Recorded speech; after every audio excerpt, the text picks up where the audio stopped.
Netcasts you love. From people you trust. This is Twit. Bandwidth for All About Android is provided by CacheFly at CACHEFLY.com.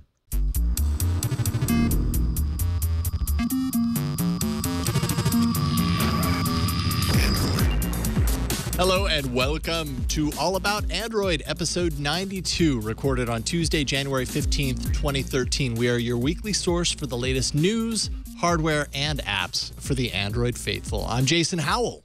And I'm Ron Richards. And I'm Gina Trapani. Yeah, what's up? And we have Chad back in the house. He was at CES. And he's changed. He has changed. Have I changed? Yeah, I don't know what it is. There's something about Chad. Something just a little different. Something happened. You're not using a non-Android phone now, are you? No. Oh my gosh, no. Oh, okay. We got the. Man, we were gonna have an intervention. No, not really. I was a little concerned about Chad going to Vegas. I know there are going to be other phones at that event, and there'll be other people influences. using. Yeah, you know. Influences all abound. You get a couple. You get one of those like 2-foot-long margaritas in a couple hours. Yeah, Long Island iced teas. Yeah, you wake up at 10 a.m. on the Strip with an iPhone. And yeah. You're like, I don't know. An iPhone 5 in your pocket. It was just here. It wasn't me. Hair. Wait a minute, where'd this come from? Gotta be careful. Gotta be careful. I've heard horror stories like that at CES. Yeah. Well, speaking of CES, I know that we talked a lot about CES last week. We're going to have a little bit of a CES hangover with a couple of items that we didn't talk about. We'll also talk about Samsung's continuing dominance. They're really kind of killing it right now. And an arena that just organically is dedicated to things that make you just a little bit more productive, calendar apps. Yeah. So, didn't last week our audience member said you should do themed arenas again? Yeah, it's a request that continues to come up. We stumbled into it. Yeah, it just kind of happened. Yeah, so let's do it. Awesome. Well, let's just dive right in. Let's get right to news. So, alluded to Samsung, and I think everybody can agree there, as far as Android is concerned, Samsung is definitely on a roll right now. Could you describe them as a juggernaut? Sure. With these numbers, I think you can now. Yeah, some really impressive numbers here. They announced 40 million Galaxy S3s sold in 7 months. Jeez. And that's the highest of any phone in the Galaxy series. The Galaxy S1 sold 20 million in 17 months. The S2 sold 30 million in 14 months. This is now 40 million in 7 months and still going strong. I liked it better if you said it's the most sold in the Galaxy. yeah, in all of the Galaxy. But those are a lot. Those are a lot of units. I mean, these are worldwide, right? Yep, so it's not just absolutely. US based alone. Mm-hmm. And Samsung does have a huge, presence abroad. Mm-hmm. Like they've focused a lot of their business in the East and in Europe. So absolutely. But yeah, they've also.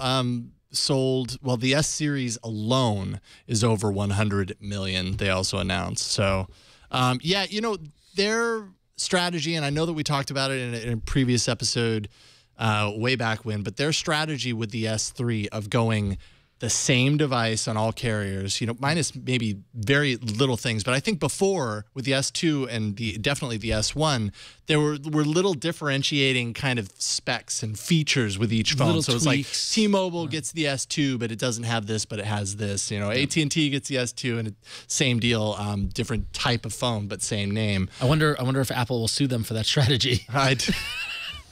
That's a good question. Can you sue over a strategy? No, these days with patent law, they'll figure out a way. Yeah, exactly. They figure out a way. But I mean, honestly, them going with a unified device across all carriers, at least I'm speaking for the U.S. primarily here with the S3, obviously was a good strategy. It's a good move. Clearly. And it's clearly working. I mean, and you got to wonder if how much, when you look at the mix, how much of it is the devices maturing to a point of being not superior, but cutting edge devices, but then also with the aggressive marketing campaign. I mean, like they have made an effort to put these phones in the hands of people, and it seems to be working. So I wonder internally at Samsung, what group is kind of seeing this as a victory and saying like, see all those iPhone attack ads and things like that, they work. And Right. or is the product group saying no? We put out a great phone that works. I mean, it's probably a little bit of everything, but still, it's interesting to see what the mix is. Sure. Now, part of that strategy, of course, is something that I think had a lot of people scratching their heads: the Samsung Galaxy S2 Plus that they announced, which is basically more or less kind of a boost for the S2, as the name implies. It's just kind of strange for them to go backwards, and say, well, here's an S2, but at the same time, it kind of makes perfect sense because this isn't going to be their top of the line phone. But it still kind of cashes in on that great kind of word of mouth that the Galaxy S series has. It's probably cheaper to make now. I mean, the components are probably cheaper. Who knows how much they have left over? Who knows how much leftover stock they have? It's running Jelly Bean, so it's Running Jelly Bean, that's great. Yeah, I mean, Yeah, like an older phone running Jelly Bean. yeah. And how many times do we talk about the lower price point phones out there, and that there is a market for them? They're not everybody wants to spend $299 for the latest and greatest phone. Some people just want a $49 or $99 phone or whatever whatever the country equivalent of that is. There is no release date. There is no price announced yet. But definitely, for the most part, a lot of the things are the same from the S2 model. 4.3-inch, same display, Super AMOLED display, 1.2 gigahertz, dual core processor. So, yeah, I would probably kind of point this somewhere around the $150 range, $150 range, subsidized if you're going that route. But it doesn't have the Exynos chip. It has a Broadcom chip inside. So that's another big kind of key difference between them. Right, but at that price point, and the people, I mean, we know that's a big difference, but a lot of people are just looking at the price point. Oh, yeah, absolutely. Yeah, exactly. I was never a big I might recommend this phone over generally I recommend the Nexus line, but I would recommend maybe this phone to someone who is not a smartphone crazy freak, but just, is up for contract renewal and wanted to upgrade to a reasonably priced handset. Yeah. There's that whole audience that just needs a phone. Yeah. They just need a phone and some apps and things like that. I want to be able to check my email, things like that. But that this works. Although it's funny looking at it, like it's been so long since I've seen a Galaxy S2 that I forgot that I was never really in love with that bezel with like the design of the device. And I saw it and I kind of cringed because it's like, oh yeah. I saw you flinch a little bit. I don't really like it. Yeah. I was like, oh, is he going to punch me? There's something about that square button that looks kind of dated. Yeah. I don't know. Eileen really liked it, didn't she? She really liked that. Was that the phone she really liked? Well, she really liked the S3. She really liked the S3. But she did. I do remember being at Google I/O and the S2 was out on display, and she was freaking out about it. But then the S3 came along and swept her off her feet. I know. Yeah, that's what happens. And speaking of, the next. What we can kind of look forward to here, if you heard some of the news from CES, was Samsung kind of showing off their flexible display technology, which is really impressive. There is a link to umobile.org that I have here in the show notes. You can find all of these at twit.tv/AAA. If you scroll down, Chad, actually what you're looking at right now is the Galaxy UM smartphones, where it folds to the side a little bit, so you can see kind of on the edge there's that sideways slant that even when the case is closed, you see this little kind of ticker down there. That is cool. But if you scroll all the way down right before you get to that little chart thing, this is supposedly what we're looking at is the display from the S4. I don't know if there's confirmation. They seem to be pretty solid about that in this article, but it doesn't really say like so-and-so says this is. But that's kind of what the timeline and the supply chain and everything that they were kind of touting at CES this year says. A 4.99-inch HD display with this bendable display technology. So, and in Q1 of 2013. So it's kind of like all signs are pointing to, this is getting more and more possible that this is going to be the S4. That's pretty cool. Bendable, I mean, like, different. I know it's subtle. I mean, you look at the picture and you can just kind of tell some curvature on it or whatever. But like when you think about the application of that and the practical application of it and what you could do like with covers and things like that and what is exposed and what isn't, and then the fact that it's a bendable display.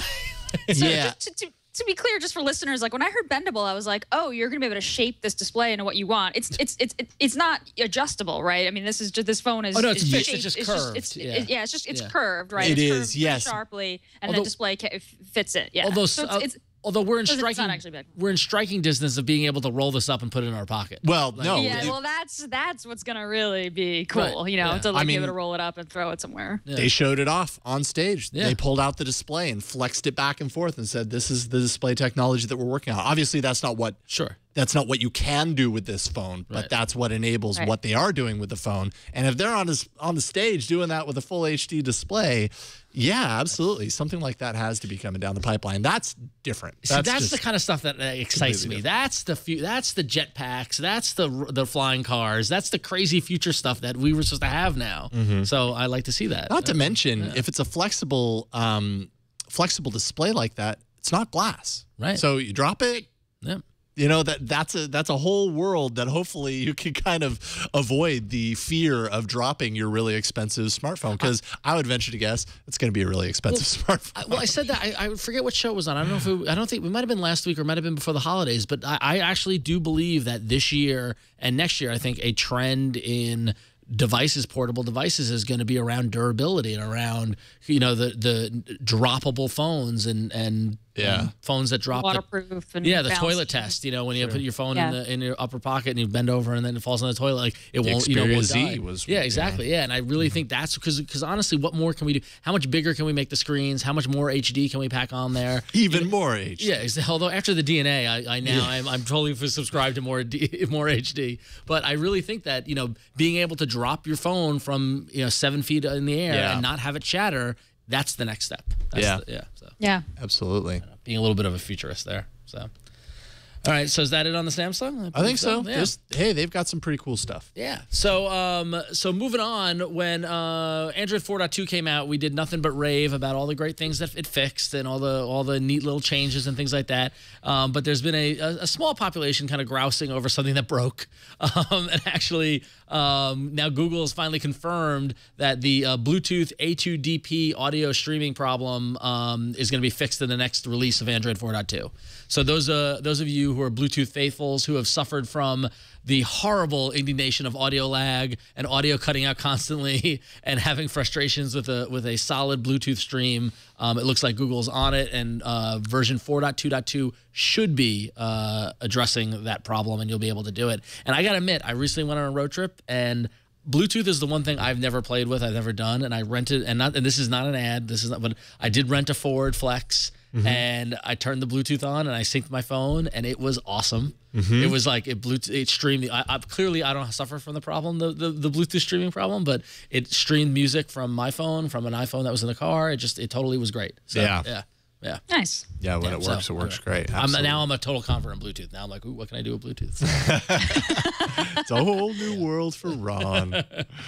So that's cool. Speaking of being on it, there's a new, or developers being on it. There's a new. Google's rolling out the ability for developers to respond to reviews of their apps in the Play Store. They launched this a while back, and it was only for developers who had the top developer badge. But now it's rolling out to more developers, and that's happening slowly because my app, I do not have the ability to respond to reviews yet for my app, but I'm patiently waiting for that ability. Google people who are listening to this show. I've always said that I feel like it's not about how many bugs your app has, it's about how quickly you respond to them and how quickly even that you acknowledge them. So I feel like developers being able to respond to bad reviews or reviews with questions or reviews with inaccurate information or a misunderstanding of how things work, that's a great thing for everybody, right? Because these conversations happen in public on the page, and it really kind of becomes a little bit of a support forum. Yeah, I'm ready to get that ability. That was my question about the public aspect of it. I mean, like I'm with you in terms of, like you should address things in public and you should respond to them in public. But if you wanted to take it offline and go private, does Google give you that information, or because they have just switched the Google Play Store reviews to your full name attached to your Google profile. Right, true. I mean, you can just do it manually. You can go to the person's profile and send them a message or whatever. I'm not sure because it hasn't been enabled for me yet, but I don't think that you can respond privately. I think the responses are public. Yeah. And I think that's a good thing. I think if you want to email the person, privately, you can just, hunt down their contact information, because that's what it'll be there if the reviews are from here, newer reviews, since they made that change that your full name shows. And it also is great because how often do you find, I very rarely post in forums or in Get satisfaction or anything like that, but I'm constantly searching for. The way I look at it is that I can't be the only person having this issue, so someone else must have reported it, and if there's a public answer, then I'll gladly take that answer and not bother anybody and that sort of thing, you know. So yeah, absolutely. It's much better. It's much better to have that stuff all on the page, right? Like I have, we have, for my app, it's an open source app. We have a mailing list. I don't want to make people join a mailing list and send an email to a form. It's much better to have it all in one place. Yeah, absolutely. So I think this is a good thing. I think Google's steadily making the Google Play social aspects better. Yeah, and I think you're completely right. It's especially in the world of Android where there are so many devices, expecting that an app works perfectly on every device all the time is kind of an unrealistic expectation. It's how, as you say, how the developer stays in contact with the users of their app and kind of caters to their needs as they arise. And the challenges, and Gina, I'm sure you can relate to this, is just that replicating that problem and recreating the situation because there are so many different variables as to operating system, device, all those other things. So that's why I'm wondering, how much back and forth can you do in public before you're like, okay, wait, tell me what your setup is, and you go in a little deeper. So I'll be curious to see how that develops. Yeah, so. Yeah, that's true. That's true. This is whenever I look at an app on Google Play, I often look at the last updated date to see like how engaged a developer is and whether or not it's been updated. And I feel like that's a good measure of activity on an app. But I feel like this will be a good measure as well. So if all developers can respond and there are lots of questions or bad reviews and no response, I feel like that's a really good measure of a developer engagement as well. Whereas if the developer's obviously there and answering questions and asking clarifying questions, then that would make me much more likely to buy an app. Absolutely. Because I feel like, hey, somebody's home, somebody's listening. Yep. Totally, somebody cares. It's that engagement. That engagement is so important whenever you're doing this stuff, and it's not even app development, just in business in general. Like your customers are your business, and if you can't engage them and have a good relationship, then you're screwed. So, sure, totally. I thought this was a fun email. This is fun. Yeah, it's a little different from the "Hey, I don't know how to do this. Can you tell me how to do it?" Type email. So I thought I'd throw it in. Good day, AAA crew. I'm a proud owner of a Galaxy Note 2 with T-Mobile and a professional graphic artist. I've been listening to your show for the better part of a year and love it. Very insightful. I'm writing this in regards to my personal use of the Galaxy Note 2 as a sketch pad, and just wanted to share with you a few pieces of zombie-inspired art I created using Sketchpad Pro directly on my Note 2. So enjoy, keep up the great work, and attached a couple of pictures. Hopefully everybody here is zombie fans. They're not too graphic, but they're zombie art. But I just thought, like, that's so cool that you could have that level of detail and do it on a Galaxy Note. That's These are impressive. Yeah. Yeah, it's a good. This is some impressive art, and people who are listening to the audio version, this is why you need video. Yeah, exactly. These are amazing. Yeah, he did some really good zombie-inspired art with a Galaxy Note 2, and it's just really, like, considering that was done on a Galaxy Note, exactly, like, that's especially impressive. I mean, it had to have been done with the pen. Oh yeah, that's not a finger thing. Yeah, but Amadeus, you're very talented. Amadeus Tafoya is his name. I don't know, he didn't attach a site or anything, but search him. It's a pretty unique name. Yeah, so search him online. Maybe he has a great name actually. Wow, that's a good name. It is. I really hope you do something with that name, Amadeus. That's great. Amadeus Tafoya. That's art awesome. On the note. Yeah, exactly. Possibly more. Honestly, that's a whole thing. I mean, if you really want to get your name out there in art and stuff like that, Amadeus, if you set up a blog and your whole thing is that all your art is on the Galaxy Note, guaranteed you'll get some pickup on that from the blogs and things like that. Sure. Yeah. So. New Yorker cover, clearly. Yep. All right, I told you that we missed some things. Yes, it happens. We missed some things from CES, and it was very busy. Yeah. Hey, there were a lot of things, and we were early in the week as well. So let's take a look at a few of those. We don't really have. Well, I guess we could roll the hardware drop. Why not? I forgot that this was all actually hardware, so it kind of works. We just don't have a CES drop. Yeah. There we go. Huawei, a Chinese manufacturer, announced two of their premium smartphones. Really, let's just call them phablets because they're kind of huge. Absolutely. The Ascend Mate and the Ascend D2. So the Ascend Mate is the big one, although they're both pretty big. It's a 6.1-inch HD display, 4,050 mAh battery. So this is like the biggest battery that there's ever been, breaking records. Huawei claims that 48 hours of battery life from this monster battery. Wow. Quad-core, 4.1 Jelly Bean, 8-megapixel camera. That thing is huge. Look at enormous. It. Look at that. It's huge. It's huge. I got to tell you, I'm not much of a phablet person myself. That thing it's a little too big to be a phone, a little too small to be a tablet, as far as I'm concerned. But I think, if you like your phones big and to last a really long time, it looks like a good option. The D2 is a little smaller, 5-inch HD display, 3,000 mAh battery, 1.5 gigahertz quad core, also 4.1 Jelly Bean. 13 megapixel camera though. So the Mate has an 8 megapixel camera. The D2 has a 13 megapixel camera. And now this is the coolest thing I thought about this this demo. CNET wrote about this, and it'll be in our show notes. The D2 is waterproof, and on stage they had a tank full of water, and the guy demoing it had the phone and took a picture of water and just poured it over the phone. And apparently, like, the whole audience just gasped. So going back to what Ron said earlier about about durability and inability to crack things and waterproofness, that they kind of did that during the demo. So I was like, I would have loved to have seen that. So released in China and Europe first. No carrier partnerships in the U.S. yet, but it'll be sold unsubsidized online. Apparently, no price yet. Yeah. That's so 6.1. That was kind of like the big. I feel like that's a tablet. I mean, where is the line? Is 7-inch a tablet? That's what we're trying. I guess we're trying to figure out, right? What happens if they put a phone? You can't take it out of that. Oh. Yeah, it's stuck to it. Remember we talked about that earlier. You can just hold it like that. There you go. Yeah, there you go. I mean, not much smaller than this. Yeah, I mean it's 1 inch smaller. In fact, it's. I mean, I can't knock this entirely, because I actually predicted in TNT on Tech News Today that by a year's end there would be a 7-inch tablet with phone built in that would be received reasonably well. Not saying that everybody is going to suddenly want a 7-inch tablet with phone functionality, but saying that there is definitely a group of people out there that love the 7-inch form factor so much that it doesn't make much sense for them to have a 7-inch tablet and then a phone in their pocket that does only the phone things. Yeah. They want one device that does both. The idea of putting a phone in this would be interesting, but I wouldn't consider this my phone. Like, I wouldn't want to. I wouldn't want to do that. Yeah. Like what I would want. Like, if they position the product so it came with a Bluetooth device or came with some sort of device and it just happened to have a phone paired with it, then that's something interesting. No one's done that as of yet. It's all been kind of like, it's a phone that you can also use as a pad. Well, the pad phone. The pad phone, yeah.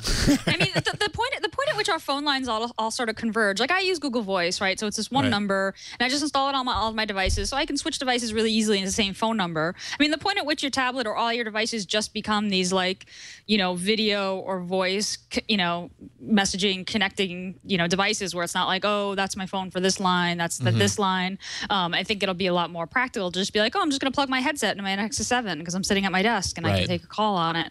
But I think we're a long way from that. I think most people don't use something like Google Voice or, have different lines. And I would never buy a tablet with a separate, like, minute, plan for minutes on it, because just for that reason, you look crazy holding it up to your head. Yeah. Yeah. However, go back in time 2 years ago, when most of the Android devices, particularly, and the iPhone was pretty small as well.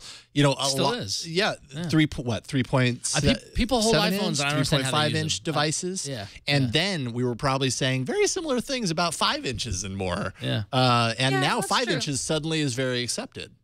Yeah, I have to say, after spending a year with the iPhone, and now I've been on the Galaxy Nexus full time, I picked up the iPhone the other day. It looked like a toy. It just looked so small to me.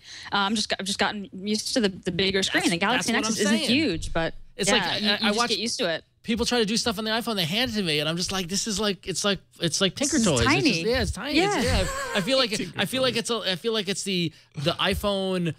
Plastic iPhone that comes with my niece's doll, like Barbie. That it's like, oh, she's got a phone. Like, it's like, this is a real phone. 4 inches or higher. In addition to being smaller, it does have this weird toy feel to it. So anyway, I don't mean to. I'm not iPhone bashing. Just saying. And you know what? 2 years from now, when we're so used to having 7-inch tablets, we're gonna be like, hey, bring it on, 10-inch tablet with a phone. I want that. No, I don't actually. Well, I mean, actually, who knows? I mean, to that point though. I mean, to Gina's point with Google Voice. I mean, like, if I could have a phone, integrated cell phone in my laptop, I think I would want that too. I mean, I kind of have it with Skype. I use Skype so much. Yeah, it depends on how you define phone. I feel like, is it time that we give up the ghost on the concept of the phone? and it's just a computing device that allows you to connect to people, and Right. voice is one way that you can connect. Yeah. Absolutely. I think I hate to say it, but that's actually what's happening with Google Voice. When you connect your Google Voice number, it will actually ring my laptop first before it rings the cell phone, so I can pick it up if I have Gmail open in the browser. Right. Why would you hate to say that? Well, I'm just because it sounds like you were like, well, I want this to happen. Well, it's already happening. No, In fact, you should be loud and proud. Right, So right. so not to get off topic, we kind of deviated off the thing. But so has Google Voice fixed the MMS problem? No. See, that's the No. only thing keeping me from going full Google Voice. I want it. It is deeply, deeply frustrating. Yeah. On some carriers, if someone MMSs you, you'll get an email with an attachment. Okay. Right. So on some carriers, I think it's just Sprint, and maybe they're trying to roll it out to others. Yeah, but I it's think it is not the Sprint. same as receiving an image or a video in line in your text message. It's just not the same. Yeah.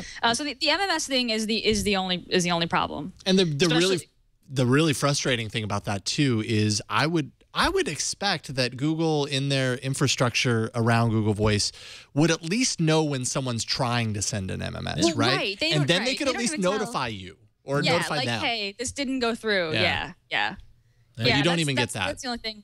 It's really frustrating. I never really used MMS. I didn't think it would be a big deal, but then I had a kid, and every time I had to default to like the actual native number on the phone, I feel like it's a personal failure. Like I want to use the one Google Voice number because as soon as I, call my mom on the other phone, she's like, "What line is this?" and like gets all confused, and then I put mine on the Totally. right phone. So I always want to stick to the Google Voice number, but the lack of MMS is it's a pain. It's a pain. So don't switch until they fix it. They've got to fix it. I Yeah, think. I'm so tempted. I want to embrace it so much, but there's always that one thing. Anyway, I'm sorry. That's Yeah. Anyway, yeah. not on Didn't mean to- CS topic. I'm sorry. Yeah. No, I completely agree though, and it's definitely a topic. that a lot of people, want to get into voice, but they can't. I would say it's because one of our- voice is great. I mean, voice is awesome for every other reason. I would say it's one of our top 5 like hot button issues. I Yeah. mean, after you did that whole analysis of switching or not switching and all stuff like that, how I really want it. Right now I have it, and it really is only so that the front door of my apartment can buzz me because they can't buzz a non-local number. And so I'm not embracing it at all, and I really want to. But anyway. Well, let's continue on the CES train. Arcos, which I actually missed this. Aaron Newcomb was here for This Week in Google last week, so that probably means that you talked about it on This Week in Google a little bit. But I was very interested in what he showed me about the Arcos, a few things from Arcos. First, the Arcos TV Connect, which is $129, launching February in Europe and US, running 4.1.1 Jelly Bean. So it's one of the not Google TV, but instead it's Jelly Bean. A TV device that's not Google TV. Yeah, it has an HD camera mounted on the top of your TV with a TV touch remote for control. The remote interacts with the camera looks to like a control a Kinect. cursor on the screen. Yeah, it kind of does. I don't know the full capabilities of this, but I mean, literally, when you watch the demo, it's a TV screen that has a Jelly Bean desktop on it. Why would you want that? Yeah, that's the advantage to that, right? Is that you can get every app, right? We were Right. talking about this on Twig. True, It's like, yeah. I mean, it's really kind of insulting to Google TV that they'd be like, "Oh, that operating system made for TVs? No thanks. Like, we'll take the other one that was built for phones." Right. And how it might be kind of a little weird. So the remote has this touchpad because you have to be able to simulate kind of swiping across your TV screen, right? So you got this kind of touchpad that you move your finger across to simulate sort of, tapping and swiping.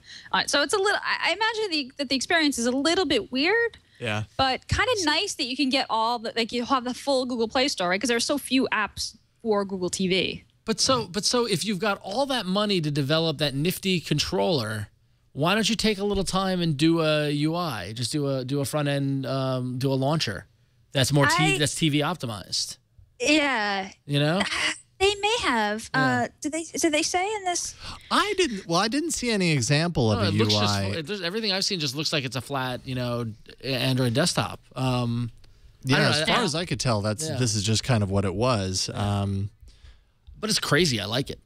Yeah, it's different. Yeah. It's definitely different. I do wonder how practical it would be. Yeah. But hey, you can get Android on so many different places. Now you can get the thing that you expect to see on your devices. You can get it on your big screen TV. I'm the biggest Google TV fan there is, but just because Google TV made Google TV doesn't mean that's the only thing that's got to be on a TV running Android. Totally. If somebody else can Right. innovate and come up with a different way of applying Android on the TV, bring it on. Do it. Yeah, so. Absolutely. Now, I want someone to hack a Kinect so you can, use gestures to navigate and not just rub your finger on the right. the remote. Yep, absolutely. Yeah. Another thing that I thought was kind of interesting, especially in light of the project. Now I'm blanking, but the NVIDIA project. Oh, Shield. Shield. There we Yes. go. I wanted to say Infinity, but that was obviously I was going to wrong. say Glass, but that's Right. Along those lines, the kind of dedicated gaming style device running Android, Arcos has their gamepad, which this thing, I mean, it's maybe a little bit ugly, right? it looks like something out of Radio Shack. Yeah, it's kind of, I guess Arcos isn't necessarily, always known to be like a premium hardware company anyways. So it kind of has a little bit of a cheaper kind of build quality to it. But if you skip, Chad, to what it was 138 in the video, they show off kind of mapping. So basically what this allows you to do, and you can do this through the use of other apps on Android as well, is you can map games that don't have controller capabilities. You can map portions of the screen for touch. So you can see right now he's basically taking a portion of the screen, creating a controller over the top of it, and he's mapping all of these buttons and controls to the screen to match what the app expects. And then when you continue to play the game, you can just use the actual hardware controllers as opposed to using the touchscreen controllers. That's pretty cool. And kind of do That's really cool. the same So I thing. want the A button to be here, and I want the B button to be here. Yeah, really nice.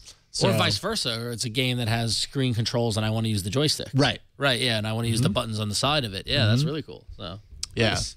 So that's pretty nifty. $149 running 4.1 Jelly Bean. It's a 7-inch tablet with all those physical controls for gaming. So there were a few more of these at CES. So kind of seeing a little bit more of this. I don't know how successful of a thing it's going to be. Yeah. The Xperia Play didn't do so hot last year, so who knows? It might fizzle out. Well, Arcos, It's nice to see Jelly Bean on all of these that we talked about today versus Ice Absolutely. Cream Sandwich. I mean, it's Jelly Bean 4.1, so it's not the latest, greatest, but it's nice to see. When I hear Ice Cream Sandwich or Honeycomb, I'm like, oh, well, no one ships with Honeycomb anymore, but Ice Cream Sandwich, it's like, oh, it feels behind. Yeah, and I was watching something on a show earlier today on Twit. In fact, I don't know if it was Before You Buy. No, it was on the GizWiz, and Dick DiBartolo was showing off some, I think it was a refrigerator that had Android built into it, and wouldn't you know it, it had a honeycomb on it. it had honeycomb. Yeah, The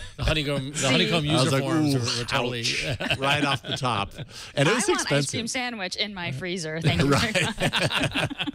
See what you Preferably did many there. boxes of them. Yep. Oh, sorry, I couldn't resist. Clever. Well, building off that momentum, Arcos not only showed up with some interesting TV and gaming devices, but they kind of led the pack in a little section that we like to call cheap tablets. One of the things about tablets is that with the release of the iPad and the Nexus line and the Kindle and Nook and stuff like that, is that tablets now are getting cheaper and easier to produce, and we're going to start seeing the market get even more flooded with them. And this is a clear sign of that. Arcos showed up with not just one, but several tablets. Just to go through the line real quickly, the Arcos 70 Titanium tablet is a 7-inch tablet for $119. The Arcos 80 Titanium is a 8-inch tablet at $169, that is. The Arcos 101 Titanium is not 101 inches, but 10.1 inches, and that is $199. And the Arcos 97 Titanium HD sells for $249, and that's a 9.7-inch tablet, but it's got 2048 by 1536 resolution, which is comparable to the Retina display, but it's less than the Nexus 10.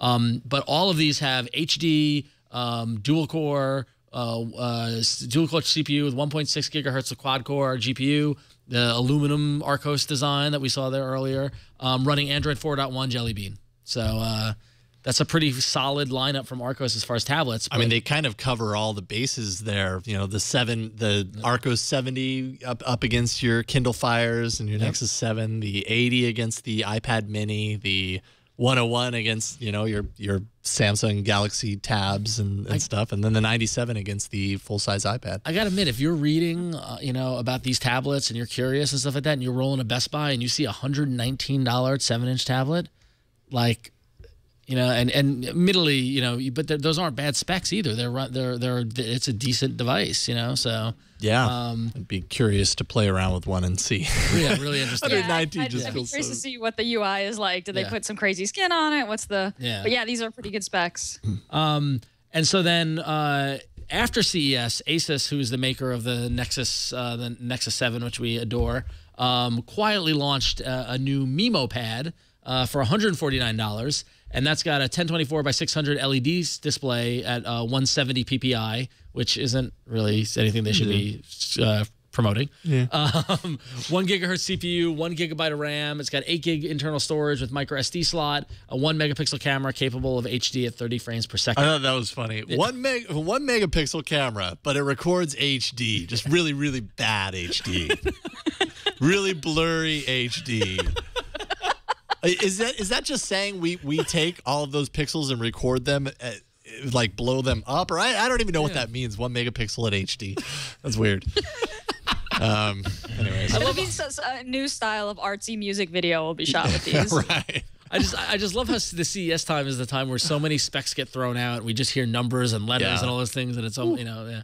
But finally, so I would expect to get a tablet from Asus. I'm surprised to hear that we've got a tablet from Arcos, but I'm even more surprised to be talking to you about a tablet from Polaroid. Yeah, you might know from their disposable cameras, but they actually rolled out some tablets that might actually be some pretty good competition. The Polaroid M7 is coming out this spring at $129, and that's a 7-inch tablet. And the Polaroid M10 is $229, also coming out this spring. They're both running Android 4.1 Jelly Bean.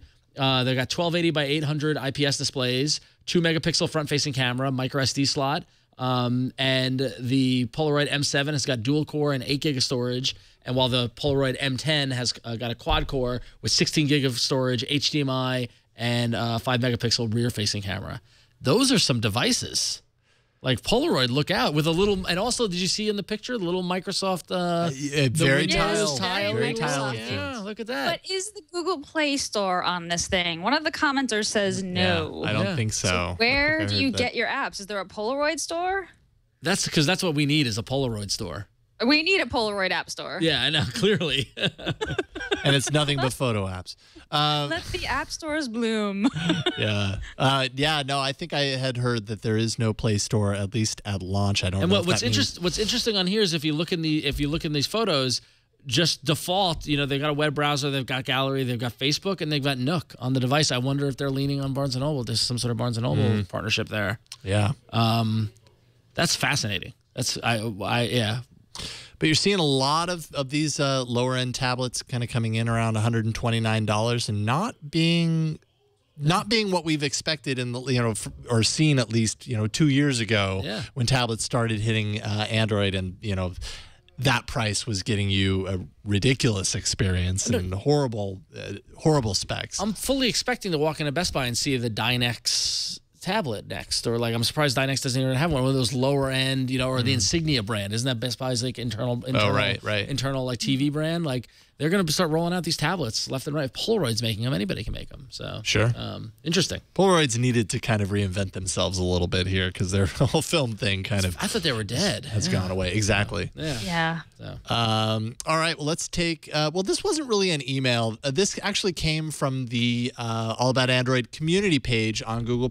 If you didn't know, we started one shortly before the new year, so go to Google Plus and search for All About Android. I think in a previous show we were kind of discussing like why would we do a community page? What is the whole deal? And it's actually really cool because it allows you guys to talk to each other as well as to us and create your own conversations between each other. So it's like fans of the show all talk about Android with each other. It's awesome. Is it a community? It's a community of people talking all about Android. Weird. I was on it quite a few times this week. In fact, it helped me like pick my app for the week, and I got some good feedback. Yeah, it's a good. People are. I've been liking it. Yeah, I people turned are on definitely notifications. That's how much I liked it. That means that's I really a liked bold it. statement. Wow. Yeah. It's saying Solid. something. I am very, very judicious with my notifications. So. I understand. Now, Marlon Thompson, who is a big fan of the show, he writes in a lot and definitely see him a lot, very active on the community page, wrote a quick update to say we had had talked in a previous show about catching Twit Live on your device, and I know that we had talked about it in a video form. There are a ton of Twit apps in the store, in the Play Store, that aren't necessarily official Twit apps, but they do, varying degrees of things, allowing you to kind of catch our live feed. Marlon pointed out there is a way to listen to the stereo version of Twit Live if you search for TuneIn Radio, which is a pretty popular app for just pulling in radio stations. If you just search for it through TuneIn Radio, however, there's over a 1-minute delay with the live feed. And he says, who wants to live in the past? Now you can add custom feeds to a new revision of this app and save them. So how you do it is you go to enter in a custom URL and you type in twit.am/listen.m3u. It's basically an M3 streaming playlist, I believe. And then it starts to play the stream for you with little to no lag, and it's a stereo feed of the stream as well, if that matters. What Marlon all we do is talk on here. What's in stereo? What Marlon doesn't know is that's the 1-minute delay because I'm prone to curse a lot. Yeah. Actually, that whole delay is here, and Chad's got a kill button, and so no. Gotta bleep Ron. Right. It's quite a problem, actually. It's really stunted my career. No, I'm kidding. Ron is going to let you finish, but. So Marlon, thank you for posting that on the community page, and I did actually install it and played around with it earlier. And the cool thing about that is that you can save it as a link, so that all you have to do is load up the app and go right to it, and you have your live Twit coming at you in full force. It's not video, it's just audio, but it's stereo. So hopefully that helps some people, and it's all going to be in our show notes. Don't worry, Wade County. It will be there, twit.tv/AAA, when this show posts to the site a little bit later on today. Now, without further ado, let's dive into apps.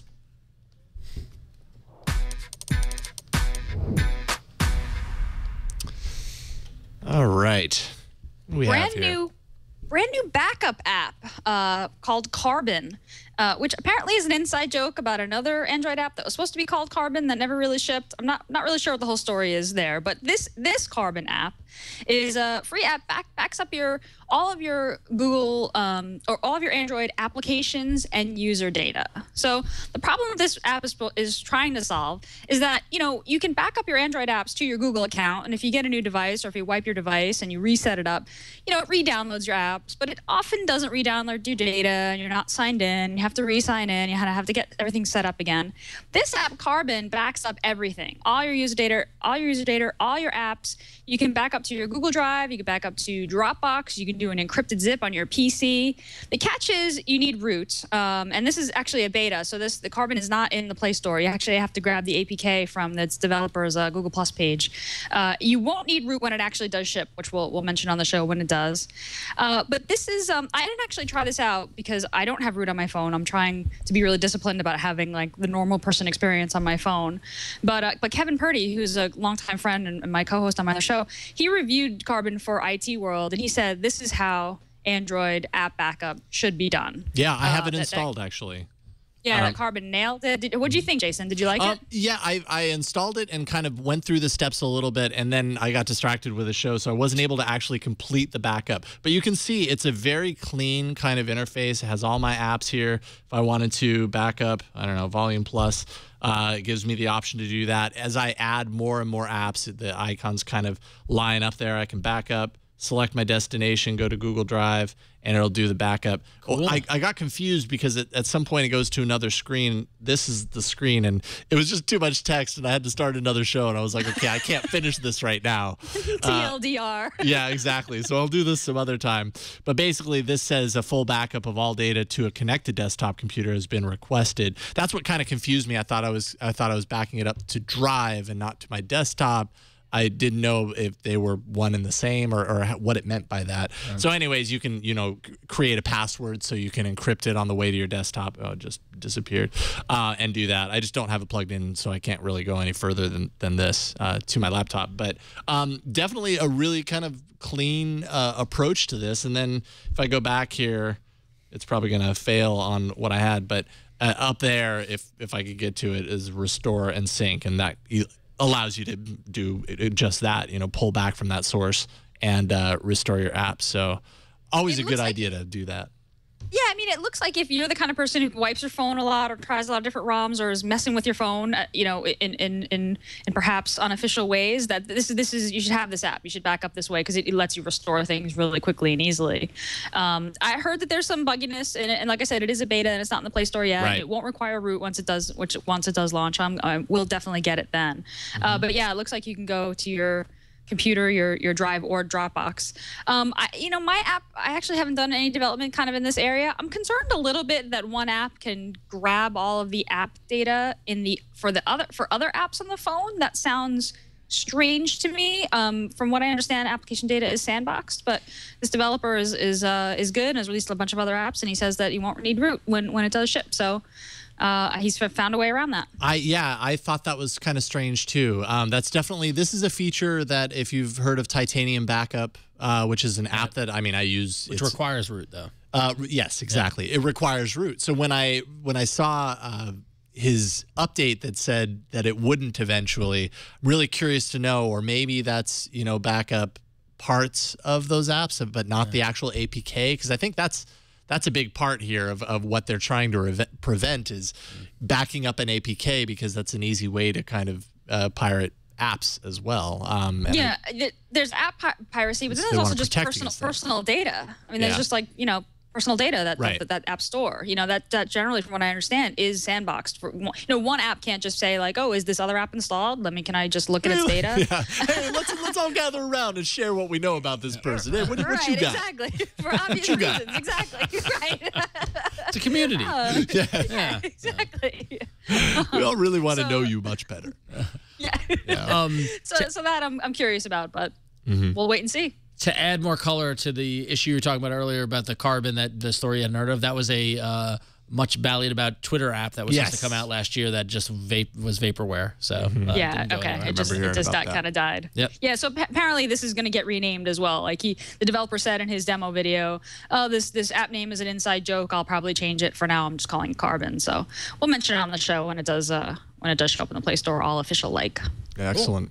Cool. Something else that was announced in the past week, Chrome beta. So if you've been on the desktop, I know I've done this. I've opted to install the beta version of Chrome, and you kind of you get kind of some of the stuff that they're working on before it's rolled out in an official way.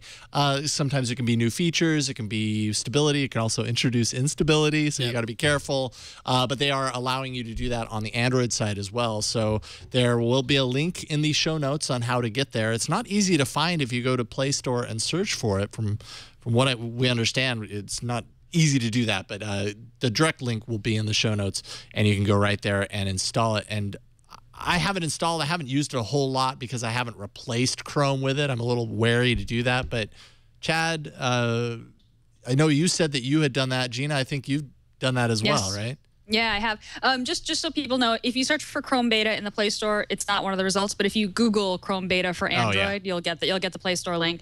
I switched it to my default browser. I'm subscribed to the beta channel on the desktop, and I've never noticed any problems. I kind of just like to test out the new stuff.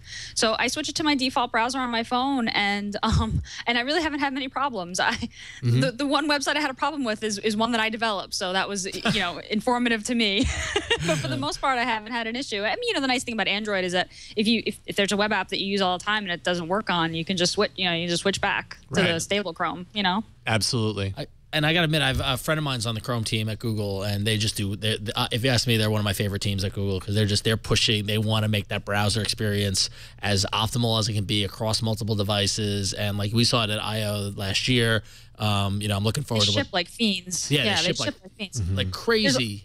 There's already been an update for it, and just so you know, you can see like the icon has a little like sash across it that says beta, so you can very clearly see when you're using the beta versus when you're using the stable one. Yes. But yeah, the Chrome team they're rocking too. Yeah, they're great. They're good guys. So, and girls. Yay, Google. All right. So an app that is now available in the Google Play Store is an app that I got all excited about. Simple Bank is out for Android. And if you hadn't heard about this is a startup that is trying to take the kind of startup disruptive approach to banking and just do simple banking. And the idea is that it's a bank that it's a 100% virtual bank you can open up a checking account with, and they give you great ways to get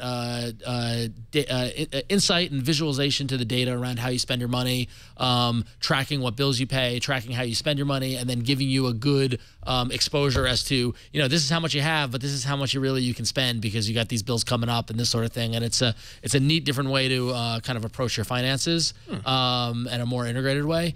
It's been available out on iOS for a while, and I've been waiting for it. And then finally it came out. It literally came out today, and I installed it. I set up my account. I haven't transferred any money into that account yet, so I've got no money into it, so I can't actually show you how it does it. I can just show you what Chad just showed on the screen. But it's a beautiful app. Beautiful, great job. I think you need to pull up your accounts right now and you show it off. Yeah.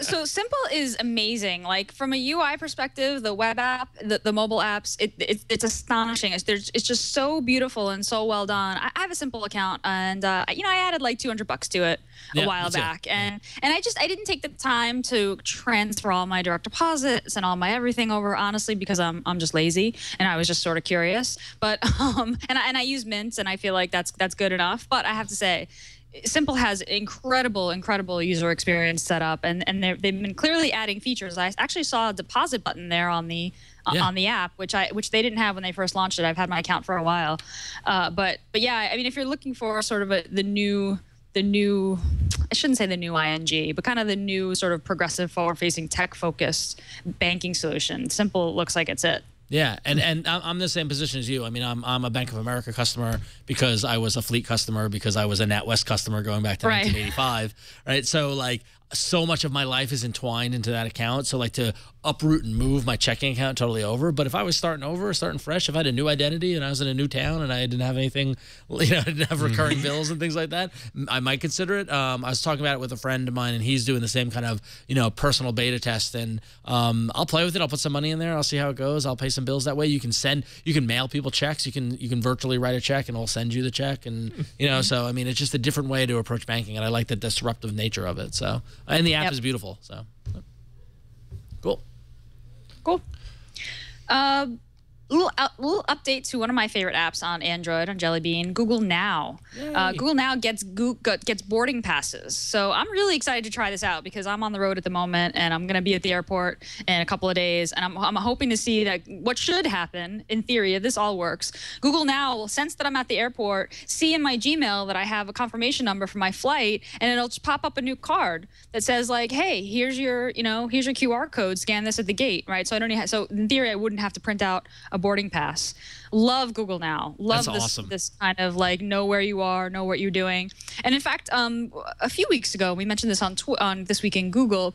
Like right now, I have flight confirmation emails in my Gmail inbox. Right. And so if I search for my flights in Google, it will say like, here's your flight and it's on time on these days, like in a one-box result. This Google Now card is similar to that, like, but it knows when you're at the airport, so it brings up the boarding pass.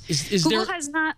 They haven't listed which airlines they support yet, right. Which is really weird. Like they said it's for limited airlines, but they just won't say who. So it's going to be kind of crapshoot. And of course, and somebody did bring up in one of the stories covering this, I think on Fandroid, that sometimes scanning your smartphone, like the code, the QR code on your smartphone, can get weird. If there's reflection or weirdness. So it might not be I'm just really excited that Google Now is going to know that I'm at JFK and like where I'm going and whether or not I'm on time. Yeah, we'll see. That's super cool. I mean, the question is that what airlines will it work with, and also from what I found, I mean, like flying in and out of New York and San Francisco, totally fine with the scan your phone for your boarding pass. But like I flew into Lexington or somewhere in the South or whatever, and they just looked at me like I was crazy, and I had to go print out a boarding pass, and it was so it's so your mileage may vary not only on the airlines but also the airports, but. But isn't there just sometimes some readers just don't pick it up as well? Yep.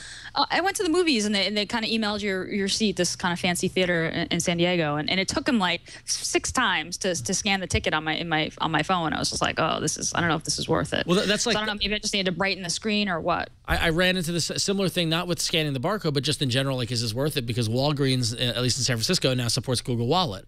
And I was like, oh, great. Remember, I was ranting. I'm like, I'm at the gym. I don't have any money on me. I just want to go get some water, and but the thing is that because of the way that the point of sale system works at Walgreens is that you scan your Google Wallet, and then as opposed to just paying for it, you got to ask credit or debit.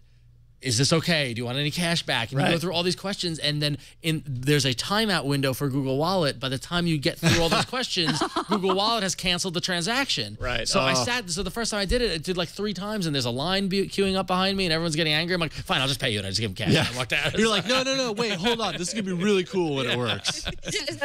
This is the future I want to live in. It's just going to take me 100 years to get there. Just hang on. You know, it's the same with like voice input. You know, voice input. If you're never going to use it, if there's that doubt that every time you use it, it's going to, you know, will it work or will it not work? Or it takes twice as long because you have to say the same thing 5 times in order for it to work. Like, then suddenly it becomes way less useful to you. And it's the same with the mobile payments. They all need to get to a certain point to where you can depend on them.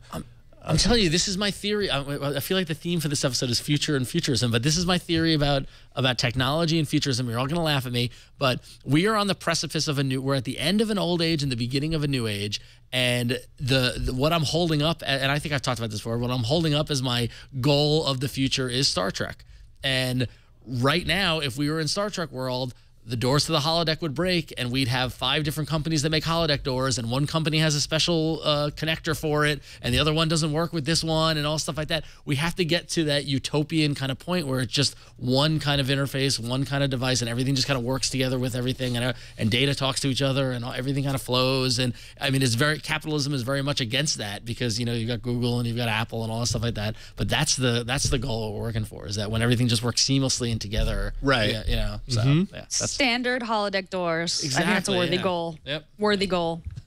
First, we need holodecks. Yeah, that's good. Yeah. We got the doors. Then the doors. We got the doors. We're almost there. Look, you got to start somewhere. All right, folks. It's the future. All right. Well, we can start with this email, which is actually a video mail. Yep. And Jacob wrote in and says, I hope you can help me with my migration from iOS to Android. Here is my video. Question. Hi, All About Android crew. Jacob Loeb here with a simple question that may not have a simple answer. I use both Android and iOS devices, and I want to switch my phone from an iPhone to an Android phone, but it's missing a feature that I rely on, which is the ability to get a definition of a word as I'm typing. On iOS, I have this nice define button, which will present me with the dictionary definition of the word that I've selected. I can't find the same functionality on my Android devices, and I'm hoping you can help. Love the show.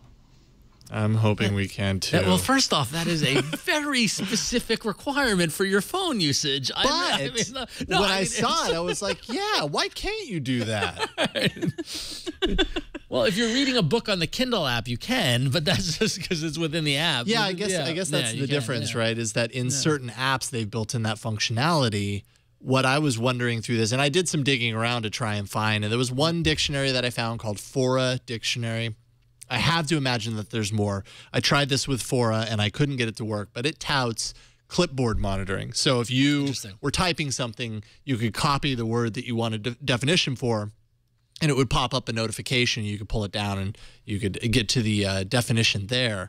I have to imagine I couldn't get it to work for me, but it's, you know, there were a lot of comments in the app itself that said that, you know, it's a great app and that it works and everything. So maybe I just couldn't figure it out. So I'm kind of putting this out as a call to people because this would actually be a really cool feature. Why isn't there an app that does this? It's because of Share. So I agree. Define is awesome on iOS, but you can copy, or you can select any text and share it to any dictionary app. Do you know what I mean? And I think this is like kind of one of the fundamental things about like when you switch from iOS to Android, like not understanding. You know what I mean? Yeah. So like the share menu. So define is one thing that's built in iOS everywhere, but share is the thing that's, you know, intense, right? Is what the developers side of it. Like that's everywhere. So really your favorite dictionary app on Android. Now I don't have a favorite dictionary app. I didn't get a chance to try Fora, but in theory, any dictionary app should just take a string that's, you know, you copy to your clipboard, right? And then and define it, right? Am I totally off? That's what I'm wondering here. I put the link in there, Chad, just a few seconds ago. I put a post on Google Plus a couple hours ago with this question, and you'll notice just the avalanche of replies that I got. Absolutely none. Wow. So I don't know. I don't know. Maybe people just haven't seen it yet, but it could just be that there is no simple solution for this. But yeah, you're right. I would imagine that dictionary app on Android would at least kind of be able to do the clipboard management of something like this. You know, take whatever's in the clipboard, pop up a notification and tell you what is defined by that if you have it active. But I couldn't find it. But yeah, you're right. The share kind of lends itself against that. I've never had an iOS device, so I'm not used to this functionality. I had never really considered it, to be honest. But yeah, so you and share, and then you should be able to send it to anything that accepts text, right? And so you should be able to have any dictionary app, and then it would just pull up, define it. Then I guess it's a couple of clicks to get there. Right, but I see what you're saying. Like having something monitoring the clipboard constantly. I generally try to stay away from those just because they're kind of always running. Yeah, but that would be fewer taps. Yeah, if you define as much as this viewer does, which I don't know. Does a lot. That's a lot. I mean, again, I go back to it's a very specific use case. It's a very totally. I mean, maybe he has a better vocabulary than I am, which I'm willing to tip my hat to you, sir. But. Or worse. Yeah, or worse. If that, then good on you for trying to better yourself. No, I'm a big. I define whenever I see a word. I went to Catholic school, so the nuns drummed this into my head. Like whenever I see a word that I don't know, I generally try to look it up. But I get lazy about it on my phone because it's not as simple. And it's true, it is kind of simpler on iOS. But I use the define keyword on Google a lot, and I use WordNick a lot, which I like. Maybe what needs to happen, maybe this is another key feature for replacement keyboards. Build it into your keyboard app. Ooh, where's Joe at SwiftKey? We should. I'm just saying, I'm throwing that out there. Giving out ideas. Just lobbing that one out there and seeing who picks it up. But if you've got an alternate keyboard app, that definitely could be another way to differentiate you from the other ones out there. Added built-in definition capability in there. That's fascinating. I don't know. We'll see what happens. Yeah. Let's dive into the arena. So many enter, but only one lives. Android Arena. Subtle change, right? Subtle change.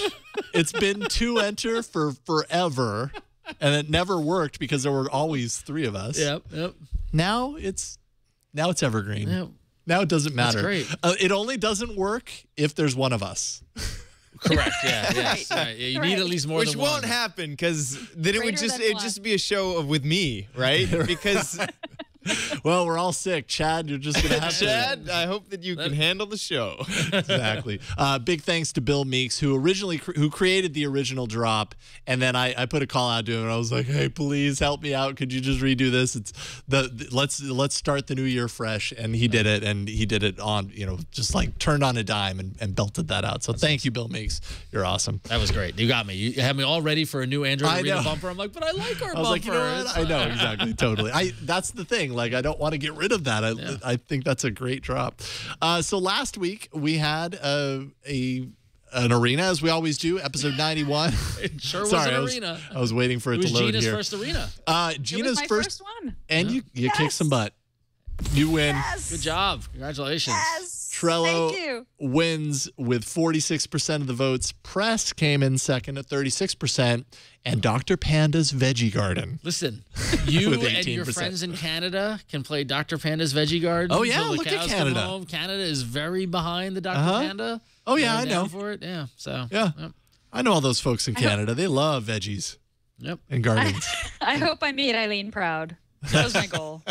Make Eileen proud. Absolutely. That's awesome. All right, cool. I like if we hardly ever read this. Sometimes there are comments in the poll. Yeah. But every now and then they crack me up. And Zagarath 2 days ago said, both Trello and Press seem great, but I went with Trello because A, it's free. We always wonder if price is a difference. Yeah. And B, Google Reader works fine in the web as it is. Like, I'm complacent. That's good. Whatever. Works for me. This week, we ended up with just kismet. kind of a little confluence of events. And actually, both Ron and Gina, you two had calendar apps in there. And I was like, well, this is perfect because I've had a calendar app that I've always kind of had on the back burner. But it's one of the apps that I install almost first anytime I wipe my phone and start fresh or whatever. Oh. So I was like, okay, cool. Let's bring our calendar apps this week. And it was funny because I had found this app last week when I was prepping my app for last week. I'm like, ooh, let me pocket that. I'll do it next week. And then I went to open the document this morning. I saw Gina had gotten in there already and put in a calendar. And I was like, and so for a moment, I'm like, do I find another app? And I'm like, no, head to head. Let's do it. I'm gonna bing. And then Jason stepped up, and so we got a theme. Boom. It's been a while. Awesome. All right, Awesome. So I'll kick it off because I'm the loser from last week. Loser goes first. Hoping to redeem myself. Business calendar, and there's a free version. There's also a $4.99 version. I was with the free version for the longest time, and then after a while, you just kind of like. I use it all the time. Like, of course it's worth it, and you actually do get some extra features. The free version is actually, it has some unintrusive ads, but it's fully functional aside from a few kind of bonuses for the paid version, things like drag and drop in your calendar, configurable font sizes. I wouldn't say that the extra features on the Pro version are necessarily things that I absolutely have to have, but one of the things that I love about this app is the widget, and the Pro feature does feature 11 different widget designs. So that I guess would be a feature or a reason for getting the Pro version.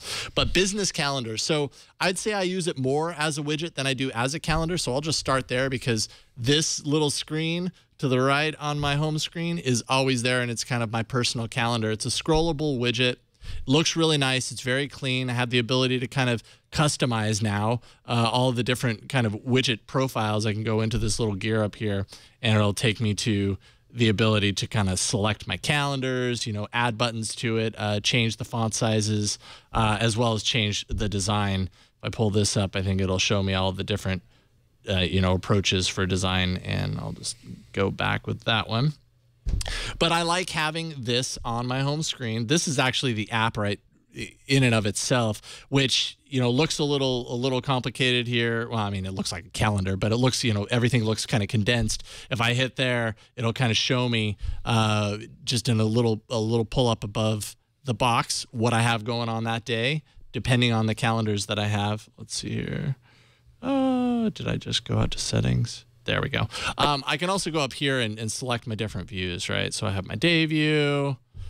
I have my agenda, which is kind of, more along the lines of what I might see in that widget, depending on how I have it set up, or the month view, which is kind of what we were looking at before. If I go into a particular, let's see here, let's go into a day, on a day that I have no events. Come on, give me events. Of course. Let's see here. I can show kind of everything that I have, or I can isolate it to different calendars. It's just, for me, it's a pretty easy way to kind of skip through here. You can also activate and deactivate all of your different calendars down there at the bottom, and they color code it. In this view, it's kind of hard to see exactly how that color coding kind of comes through because there's just so much stuff here, but maybe in a week view, it might be just a little bit easier. Going into a week view, you actually do see the text. It's kind of hard to see on the screen right now because it's all super small, but you can also kind of change the amount of time that you see in any given day. So there's a little slider down there, and you can kind of drag that back and forth if you want to kind of condense it to see more days in this example or less. A lot of different features. This is a drag and drop mode, so I can kind of work my way through here. And of course it's lagging, but it has drag and drop mode, so you can basically grab items and kind of move them around. It's very nice. But ultimately, I love the widget. It's really the main reason that I do it. I put the widget on. I also have a widget on the front here, right up at the very top, and I configured that to be just the next 3 things that happen to happen. It says +1 editors meeting tomorrow at noon. Good to know.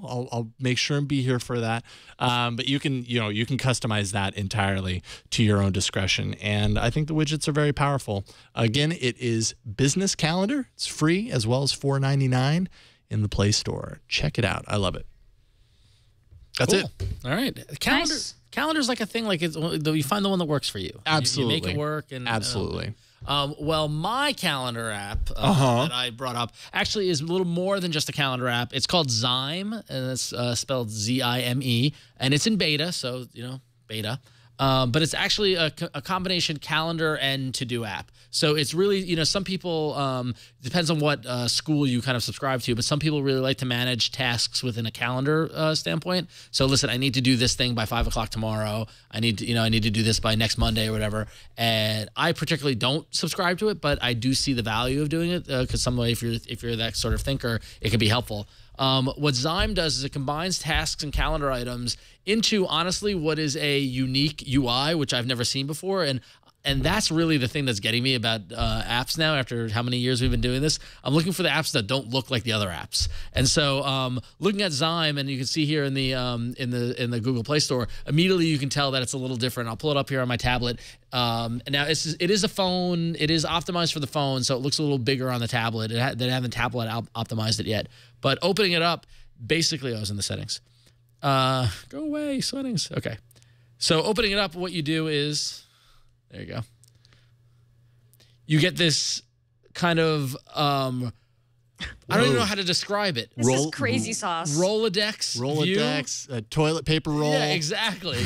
And so it looks like the bendable screen. Yes, it does, doesn't it? So like right about here is like is where the curve starts, and so you can see it kind of go up. But it's really cool, right? So here we see today is Tuesday, January 15th, and you see I've got an event. I've got All About Android at 5:30. Going here tomorrow. I left the default stuff in here because I wanted to show, kind of show it off. But it can show you, you can have tasks that have fixed time periods. So every day at 9 o'clock, I need to do this. You can just put up a simple task along the time. You can set up, you can associate specific times for things to happen, and it will tell you if something's late or hasn't happened yet. Or just single events. But really, the interface is what kind of grabbed me. What's cool, so if you just tap and drag, you go through the days, and you can spin. Let's say I need to go all the way ahead.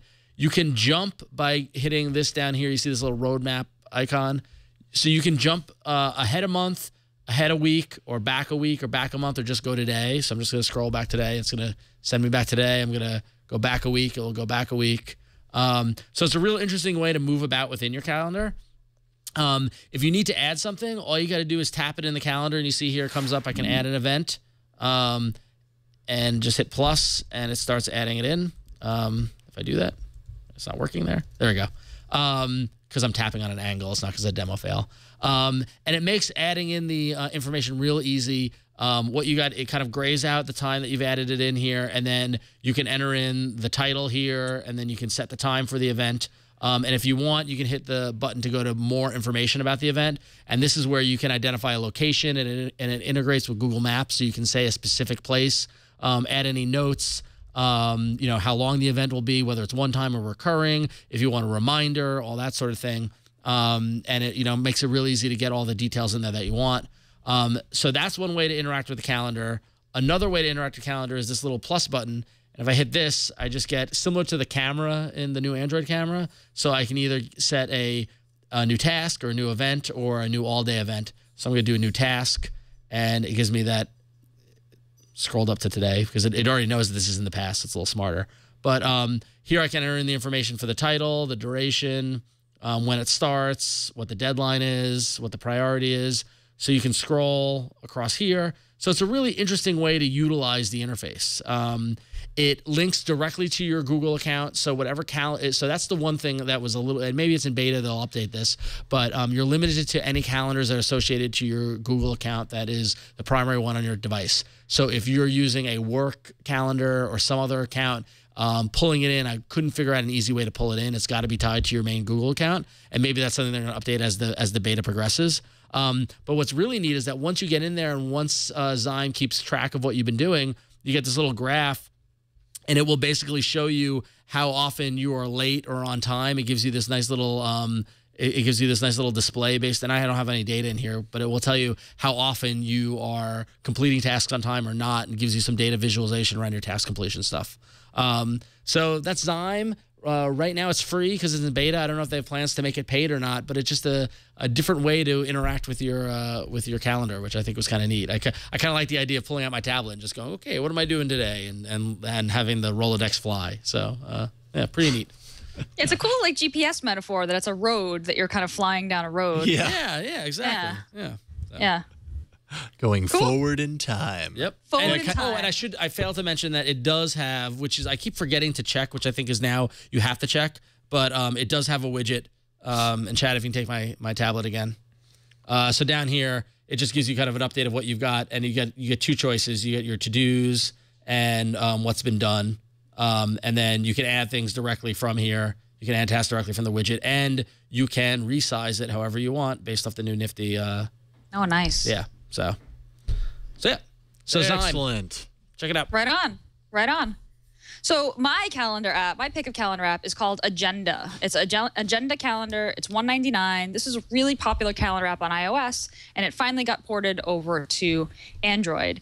And there's basically two reasons why you'd like an app, right? It's looks or it's functionality or both. And in the case of Agenda, it's all about looks and not so much about functionality. Like this app only does kind of the bare minimum, right? So the two apps that you just saw probably have definitely have more features than Agenda does. The reason why I love Agenda so much, and this might be the aesthete, the design snob in me, it's beautiful. It's just beautifully designed. There's tons of white space. The typography is beautiful. There's very few lines, and the main gesture that you have to know is swiping left to right. So you basically zoom from a big bird's eye view, so the year view, to the month view, to the week view, to today's view, to a single event view, which is really, really nice, because you really can like drill down that way. You install Agenda, and it grabs all the calendars associated with your Google accounts. I've got 2 Google accounts off on my Android phone, and I have several calendars for each. I've got my Tripit calendar, my work calendar, my personal calendar, and my wife's calendar. It picks up all of those, and you can choose to say, make these calendars visible, don't show me these calendars. I've got like sunrise and sunset. I disabled that because I don't need to see that on my agenda. It basically, all Agenda does, it's very aptly named, is just show you a really beautiful, easy to see agenda for your day or week. I particularly like the week view. The ad screens are, to add an event screen, there's nothing here that you're not going to see just basically in Google Calendar. You can do recurring events and what time it starts and titles and choose the calendar you want to add it to. There's nothing totally really special there. You can jump to today, which they use an icon that is usually your location icon. So it's kind of this little bit of this metaphor of like where I am, kind of in time or in space. Really like Agenda. Biggest drawback, there's no widget.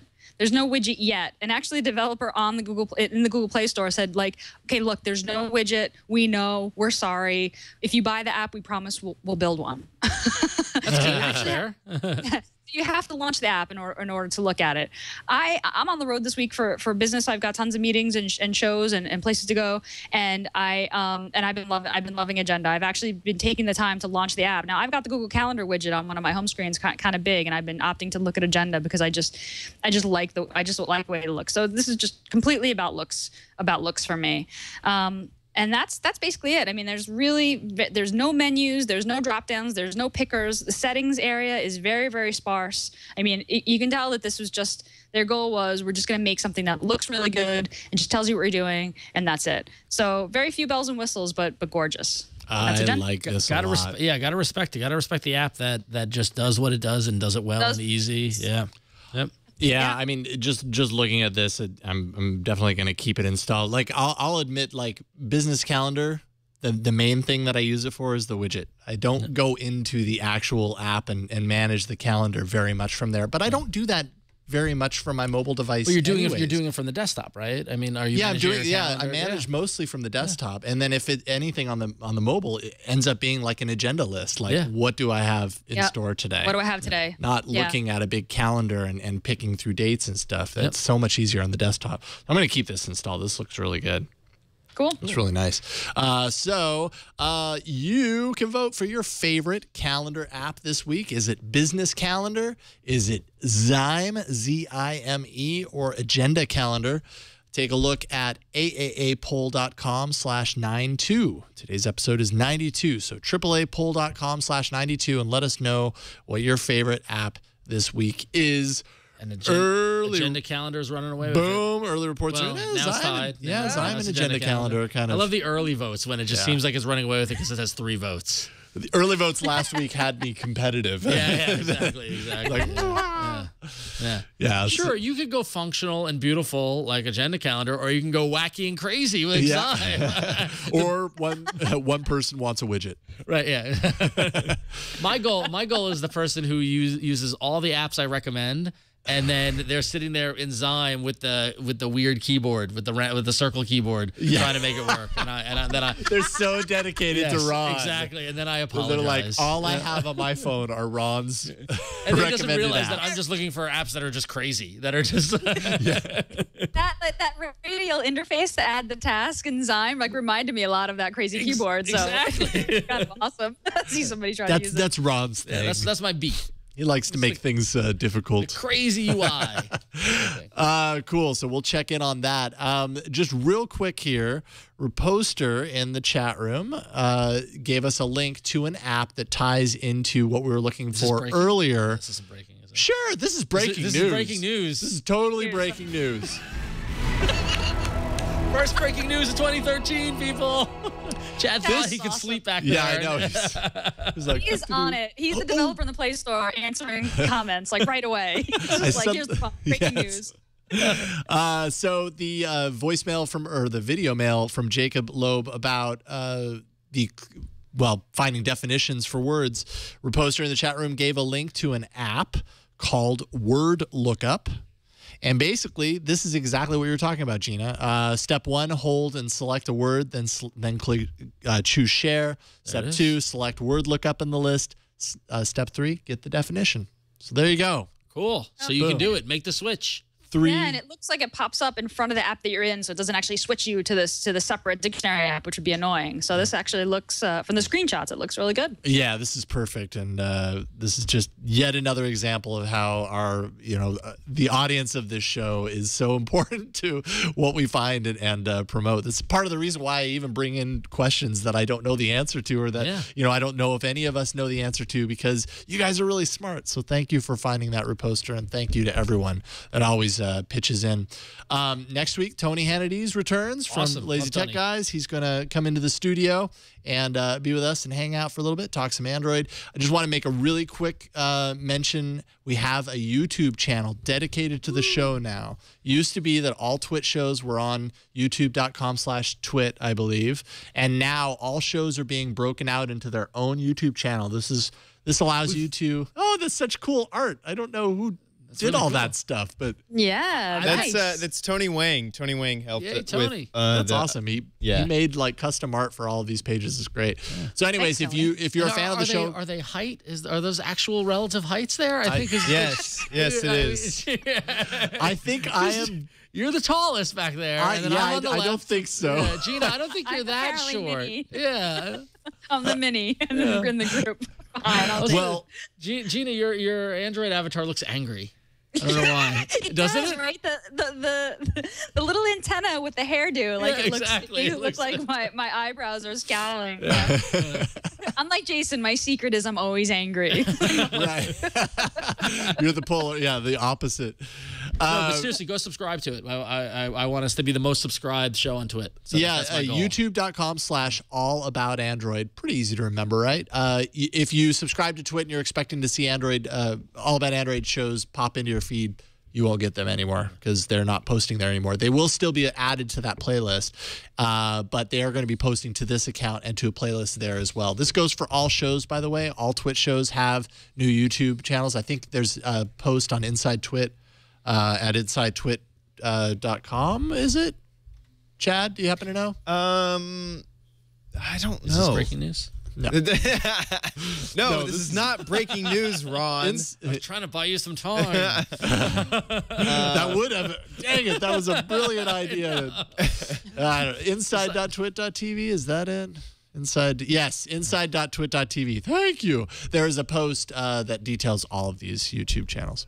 All right, spent a little bit longer on that than I wanted to. It's all right. It was funny. Yes. Yeah. Well, you know what was fun? Yeah. This episode. Yeah, it was. This was a fun episode. Lots of fun. I had a good time. Yeah.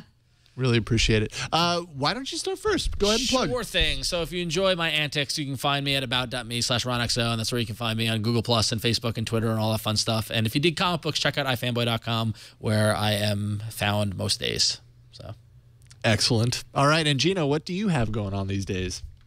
I hope folks will check out my app. It's a to-do list for Android. It's at todotext.com, todotext.com.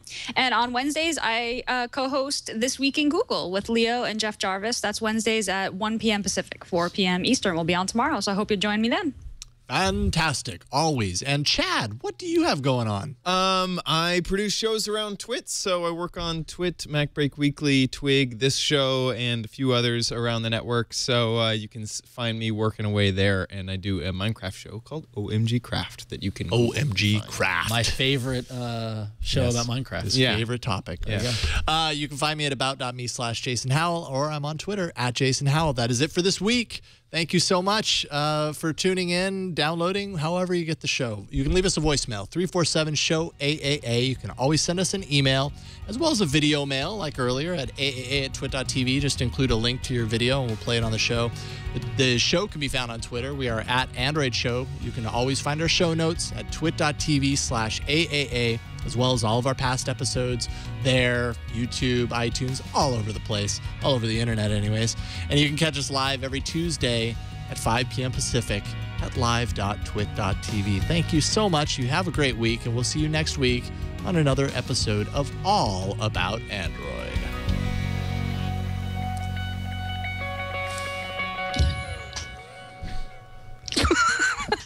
I don't know.